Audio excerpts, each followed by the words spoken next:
Welcome to Beautifully Consumed. I'm Chelsea Leigh, owner of Chelsea Leigh Jewelry and your host. I'm just a girl that decided to go for it, and now I'm a successful business owner. But there's more to life than business, and that's why I found myself on a mission to love and become my most true self. I'm so excited to have this podcast as a space where we can do that together. You're in the right place if you're ready to be wildly dedicated to finding your purpose, becoming your most true self, and learning what it means to be beautifully consumed by living a life that is undeniably yours.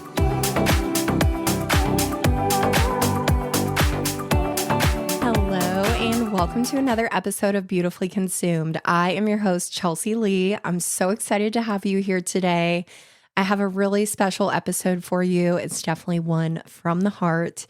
It's going to feel a little bit like I'm letting you read my diary or my journal, so I'm very excited to share with you.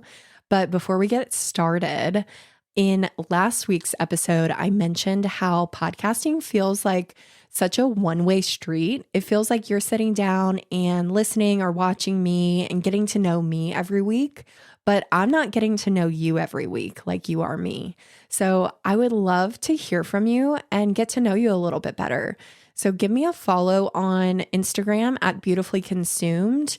There's actually a link in my bio where you can leave me a voice note. I'll also leave the link down below in the show notes. But whether you just want to say hi or ask me a question or give me some ideas on what you want to hear about in future episodes, whatever it is, I would just love to hear from you and get to know you a little bit better. So again, the link is below in the show notes or in my Instagram bio at Beautifully Consumed. And I really look forward to hearing from you. In today's episode, we are going to be talking about alcohol. And I know this is a controversial topic. So before we get started, I want to give a few disclaimers and a little bit of background before I start talking. So I want to make it clear that everything I'm going to talk about is based on my own personal experience and my own personal opinions. I decided to quit drinking alcohol almost 800 days ago now, and I didn't quit because I was addicted to alcohol or because I had a problem with drinking. And the reason I want to make that clear is not because there would be anything wrong with me if I did identify as someone who had a problem or an addiction. Rather, my experiences, my reason why I decided to quit drinking, and the way I've been able to stay alcohol free is probably much different than someone who does have an addiction or a problem with alcohol. So I want to make it very clear that my experiences are not those of somebody who has a problem or an addiction. And this episode probably isn't going to be relatable for someone who does identify that way. So that is why I want to make that distinction very clear. And this episode is not meant to be medical or professional advice. So if you or someone you know is addicted to alcohol, has a drinking problem, or needs help quitting, please seek the advice of a medical or licensed professional. And lastly, I want to make it clear that my decision to quit drinking is purely personal and something I did because I wanted to better myself and my life. I do not judge anybody who still drinks. I do not think I'm better than anybody who still drinks.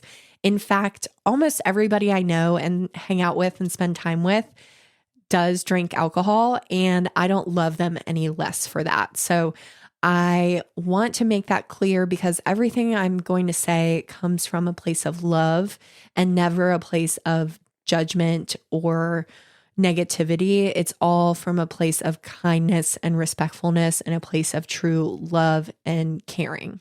And maybe in another episode, I will share what led me to my decision to quit drinking and why I decided to quit.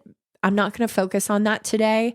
Today, I just want to focus on and share with you some of the things I've experienced and some of the thoughts I've had since I've decided to stop drinking alcohol. So for today, I am going to share with you 8 thoughts for 800 days without alcohol. Number 1, boredom equals peace. So when you stop drinking, your life naturally changes a little bit. You're going to start going out less. Your late nights will naturally turn into a lot more early mornings. And don't get me wrong, I still like going out with my friends. I'll still go to the bar and dance on the dance floor or stay out late on occasion. It just looks a little bit different nowadays. And all of the things I do now, it's funny because the drinking version of me would probably call very boring. If she saw my life now, she would roll her eyes and say, "Oh my gosh, that girl is so boring and her life is so boring." But over time, you realize that the lack of chaotic, crazy late nights isn't actually boring. It's the Friday night ice cream dates and the slow Saturday mornings or the Sunday afternoon grocery runs. Those things are actually quite nice and peaceful. There's this excellent clip of John Mayer being interviewed about his decision to quit drinking alcohol. I'll link it below for you. It's like 2 to 3 minutes long. And he does an amazing job at describing this feeling of boredom and realizing that it's not actually boredom when you decide to stop drinking. So he says, when you're drinking, you're having all these really high highs, all these amazing experiences. You feel on top of the world. And when you decide to quit, it's almost like that bar just really lowers and it feels really low and it stays there. It stays very steady because you're not having all these high highs anymore. But when you work really hard, you can actually work to bring that whole bar all the way up. And what you realize is that steadiness, what feels like boredom at first, is actually the feeling of peace. And when you work to bring that whole bar up, you can constantly, consistently, and steadily have those highs all at once, all the time, and your life can feel really great and amazing all of the time instead of on just those occasions where you're having those really high highs. And that is the true definition of peace, is to have that steadiness and that consistency. So again, I'll link that clip for you below. He does a really wonderful job at describing that. Number 2, sometimes I miss it. I don't think it's so much the alcohol, but the version of me. When you quit drinking or you make a big change, you have to realize that you are a new version or a leveled up version of yourself. And no one really talks about the process of grieving that older version of yourself. But I know it's something that so many of you can relate with, whether it's in regards to drinking or not. I know a lot of people describe this when it comes to becoming a mother or a parent. You are a new person and you have to learn to love and accept that new person and respectfully leave that older version of you behind. And it's okay to grieve that person and who she was and miss her sometimes, but it's also okay to just move on and let that be what it was and kind of accept this new version of you. And I will admit, I was definitely a little more free-spirited and wild and free and outgoing when I was drinking. And sometimes I do miss that about myself, but I will tell you that I love who I am now more than any version of me that was drinking alcohol. So I don't want to be her, but I love and respect her and sometimes miss her. Number 3, most people do not care. In fact, lots of people are actually going to wish they had the courage to quit drinking themselves. That's something I hear over and over again. I feel like there's always this big stigma around not drinking, and you're constantly going to ask yourself all of these questions and kind of doubt yourself and say, what will they say about me? What will they think about me? Will they think I have a problem? Will they still invite me out places? Will they still trust me? Will they like the person I am without it? And the truth is, yes, some people will judge you. Some people will question you. Some people will even stop inviting you out. But the real, true people in your life, the ones who actually love you and actually care about you, those are the people that aren't going to care. They're going to be proud of you and they're going to support you no matter what. It's like that saying, those who matter don't mind, and those who mind don't matter. It's so true when it comes to your decision to quit drinking alcohol. And then everyone else, which is most people, to be honest, quite frankly, they just do not care what you do. People are more concerned about themselves and what they are doing than what you are doing. And it's so interesting because, like clockwork, every time I go out to a bar or to a party and there's new people there that I've never met before, when they realize that I'm not drinking, like I said, like clockwork, at least one person there is so fascinated and interested in the fact that I'm not drinking because they also have been considering doing that themselves.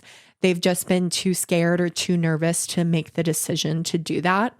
There are so many people out there who will be in awe or envious of you because you're brave enough to go out and do all of these social activities without drinking alcohol, because it is so ingrained in our society that socializing and alcohol go hand in hand, or celebration and alcohol, or good times or bad times. Like everything about our society goes hand in hand with alcohol. So the fact that you're choosing not to have alcohol, but still participate in those different social events, it is really cool and it will catch people's attention.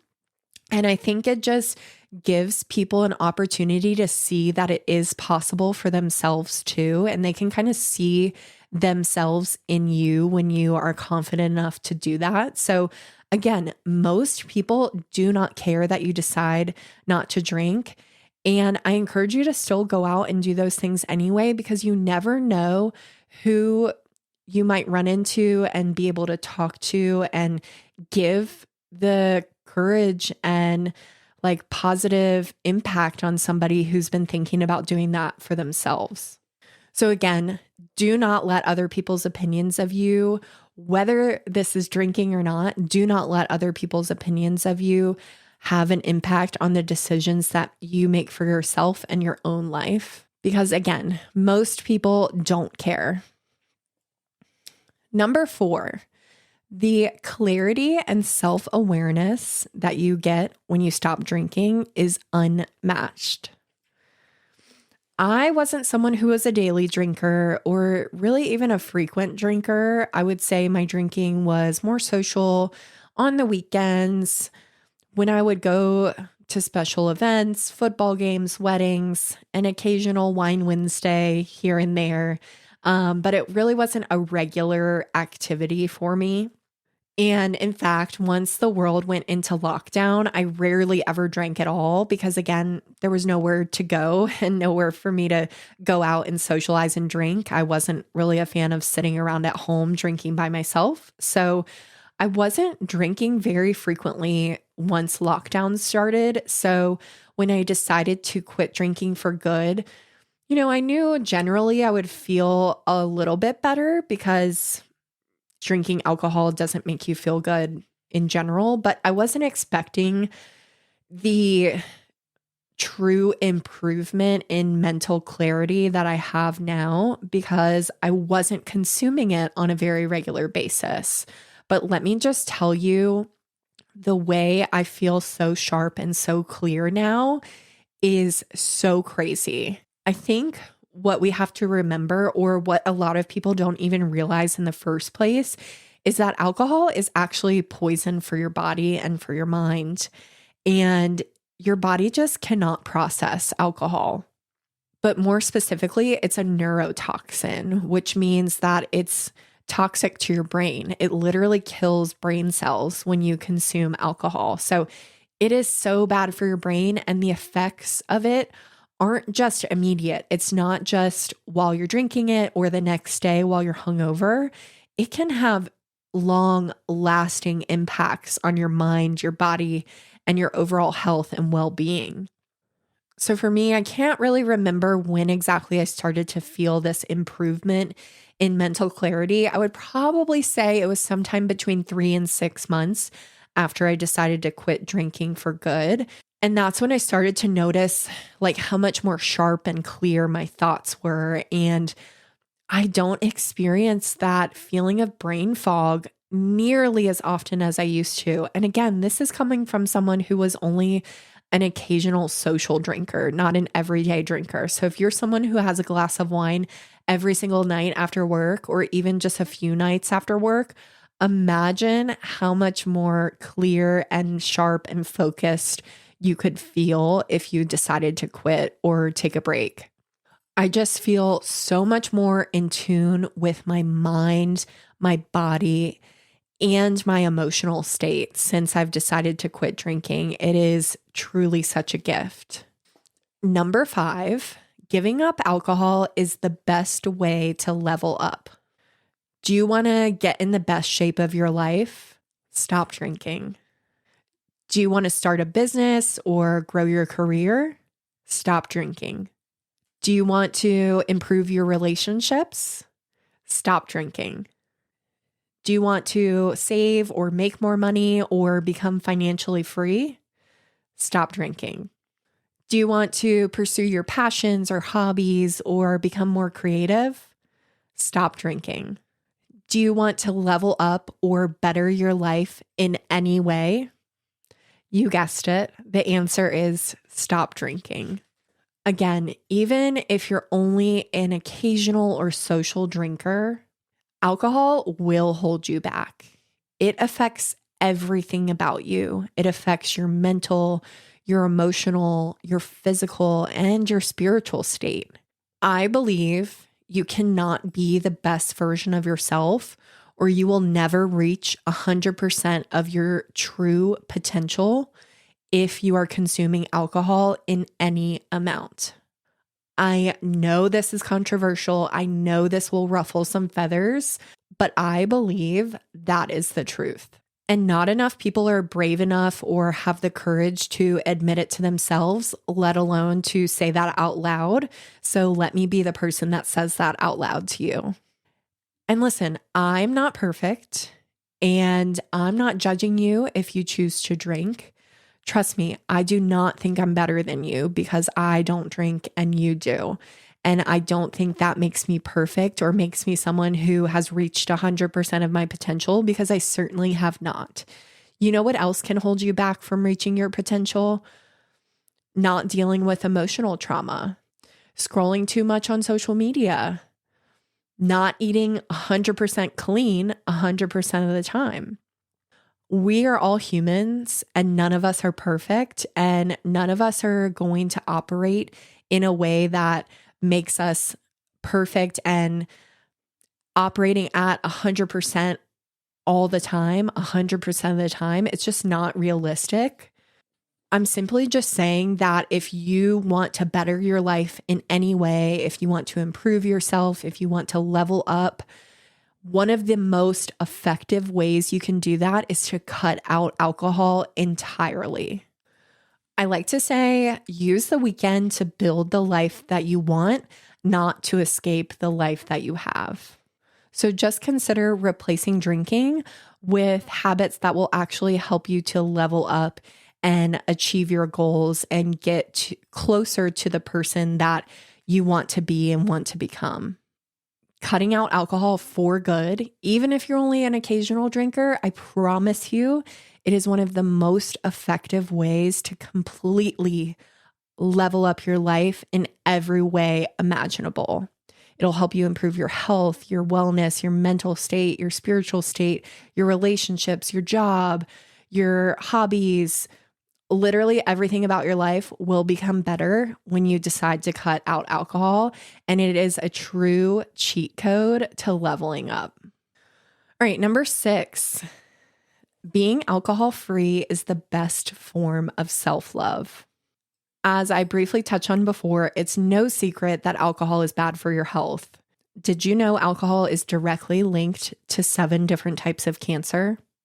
Yes, alcohol is directly linked to 7 different types of cancer. It's a neurotoxin, it's a class 1 carcinogen. Overall, it is just not good for your health and well-being. And I could go on for days about the negative impacts that alcohol has on your health and your well-being. Maybe I will do another episode on that in the future. I don't want to harp on that, but I think it's important to point out how impactful in a negative way it can be on your health and your wellness. So to know all of those things and to learn about all those negative impacts, side effects, all of those risks, for me, it feels like a no-brainer to cut it out completely. Because by not drinking, I am actively choosing myself and my health, and I'm choosing to love and nourish my mind, my body, and my soul instead of poisoning it. But it's not just about the health factors. Let me just tell you that when you decide to go alcohol free, the confidence, the vibe, the energy that you will radiate from within is unmatched to anything else. Because alcohol is a depressant, so it literally lowers everything about you. It lowers your emotional, your mental, your physical state. It lowers your energy, your vibe. It just brings you down when you consume alcohol. So by actively choosing not to indulge in something that is going to bring you down, that is a true way to show yourself how much you love yourself, is by knowing what it does to you and choosing not to partake in it. That is something so special that you can give to yourself if you want to show yourself how much you actually love and value your health, your well-being, your emotional states. Like, it is truly one of the best forms of self-love to say, hey, I know how bad this thing is for me, and that's why I'm choosing not to consume it. As I mentioned before, alcohol is so ingrained in our society and what we do in regards to socializing and celebrating and all these different things. Alcohol is intertwined. So like, a lot of us feel like we have to have alcohol to do all these fun things, to dance on the dance floor at weddings, or to talk to a stranger and have the courage to hold a conversation.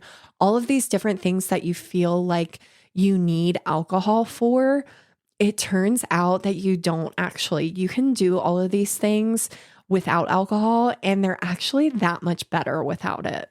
You can still be the life of the party. You can still be out on the dance floor until 2 a.m. You can still go talk to anybody you want to confidently.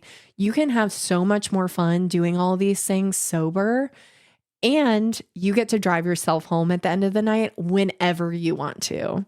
It definitely feels awkward at first to do these things sober that you've been used to leaning on alcohol as a crutch for.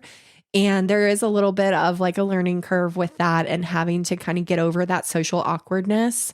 But once you realize that, again, people do not care what you're doing, they're not paying that much attention to you.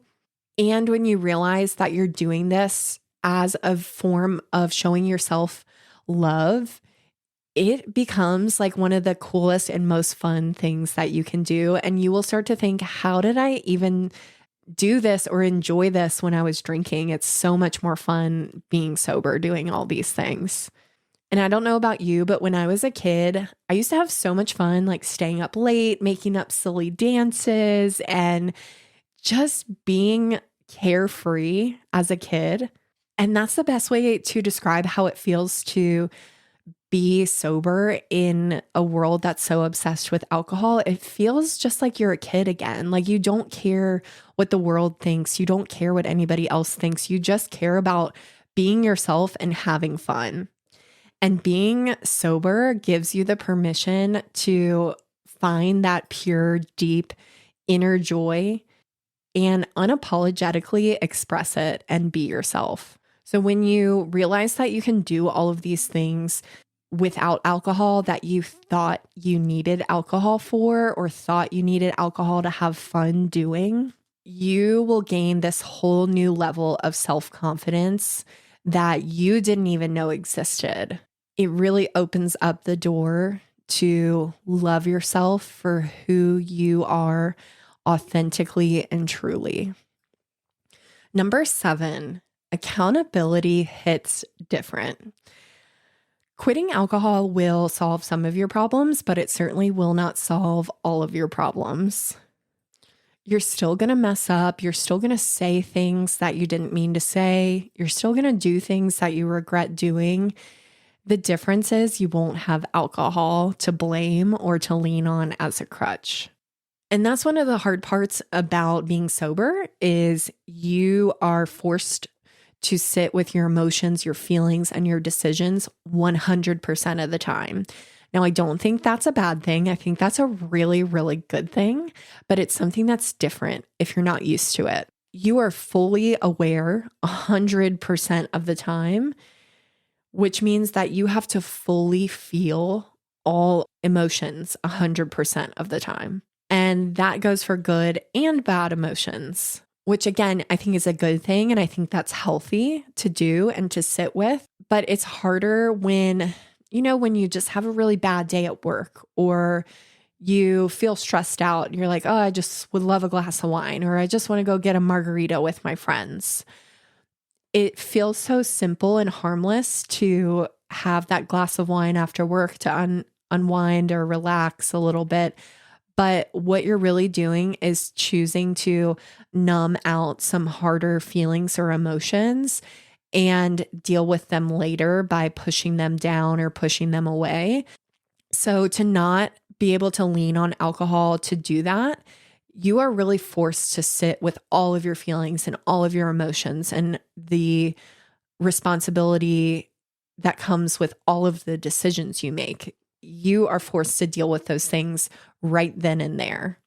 And again, I think that's healthy. And I think that, as I mentioned before, getting rid of alcohol is one of the best ways to level up because it's one of the best ways that you are truly forced to face yourself on a daily basis, 100% of the time, 365 days a year, 24 hours a day. You are forced to be with yourself as you are instead of being able to be like, oh, I'm just going to have a drink and relax tonight and I'll deal with it tomorrow. So when you mess up, which you will, because that's life, you have to be fully accountable for your actions. And I think that's a real sign of growth and maturity. And finally, number 8, I am so proud of myself. I don't take the time to say that nearly as much as I should. I am so proud. Being sober in a booze-obsessed world is one of my absolute proudest accomplishments to this day. I feel so proud for putting my health and my well-being first and for making the uncommon choice because I know it will lead me to an extraordinary life. When you make a promise to yourself and you actually stick to that promise, nothing in this world can ever stop you. So yeah, I'm really proud to be almost 800 days alcohol-free. Very, very proud of myself. So there you have it, my 8 thoughts for 800 days without alcohol. I hope that these thoughts of mine left you feeling inspired. And if you're thinking about quitting or cutting back on alcohol, you absolutely should. Don't think about it for another day. Like I said last week, you don't have to wait till tomorrow. You don't have to wait till Monday. You don't have to wait until next week or next month or next year. If you want to make a change, you can do it right now. So truly, I encourage you to give it a shot. Life without alcohol is so beautiful. It's so much better than I could have ever imagined. And again, I'm someone who didn't really rely on it that much. I didn't really drink that often. So for me to be saying that, it really is just such a blessing and such a gift to get to be fully present every single day. Presence is one of the best presents you can give yourself. So Thank you so much for listening to my 8 thoughts for 800 days without alcohol. I hope that you learned something. I hope that maybe you feel a little inspired, and my DMs are always open if you want to send me a message or chat with me at all about this. I would love to hear from you. Thank you so much for taking the time to listen today, and I will see you next week.